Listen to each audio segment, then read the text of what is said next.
with your friends and they're like, oh, what game do you want to play? And you're like, oh, I don't mind, you pick. And they're like, oh no, I picked last night, you picked tonight. So you just pick a random game. Let's use Murder Mystery, for example. And you're like, oh, let's play Murder Mystery. And then your friend's like, I don't like that game. Well, don't tell me to pick the game then. If you don't like the game that I want to play, don't ask me to pick the game in the first place if you're not gonna play the game I want to play. So then you suggest another game, like, oh, let's play Royal High.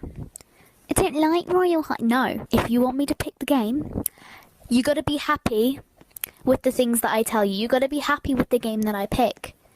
Because if you're just gonna say no to all the games that I pick, what's the point in asking me to pick? Chloe, I know you're probably gonna see this, and I know you're listening to this. I will come for you, and I will find. Feeling that I absolutely hate is when you want to say or do something that is really important, but as soon as you walk into a room, you forget what you need to say or do. And it's like bugging you the whole day. The more you try to think about it, the less you can remember what it is about. And as soon as you go to sleep, it comes back to you. A dumb example is I was having lunch, right? And I really wanted to get this jacket. So after I finished my lunch, I went upstairs, I logged into my computer, right? And I forgot about it. I was like thinking, what did I want to do? So I ignored it and I was editing some videos. And as soon as I went to sleep, I was like, oh my God, why didn't I get the jacket? And so the next day I went back on my computer because I was like, oh, there's no big deal because it's, it's just a jacket. I can buy it some other time. And when I logged in, it was sold out. It was sold out. Yeah, why does this happen to us? Teachers think bullying works in elementary school. What's up, loser? You're such a freaking loser. Hey, stop that. When you tell me that I'm a loser, it makes me feel sad inside, and it really hurts my feelings. Oh, you're right. I shouldn't have said that. Yeah, it's okay. Thank you. Want to be friends? Yeah, sure, we can be best friends forever.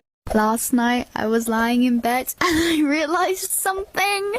You know when you hate your siblings? Yeah, we all do. And then you're like, oh, well, you're the adopted one. And you don't really mean it. It's kind of a joke. But, like, my brother's actually adopted. So, I'd be really mean if I went up to him and be like, oh, you're the adopted sibling.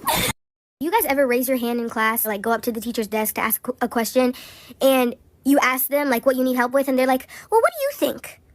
I don't know. What do you mean, what do I think? Why do you think I'm walking up to your desk? I swear to God, this is my math teacher. Every single day I'll walk up to her desk. I'm like, hey, how do you do this part of the equation? And she's like, okay, well, what is -9 minus 5? I don't know. Just explain it. I came up to you to ask a question. Answer the question. I hate it when teachers pull it out of their derriere. Just explain. Just explain.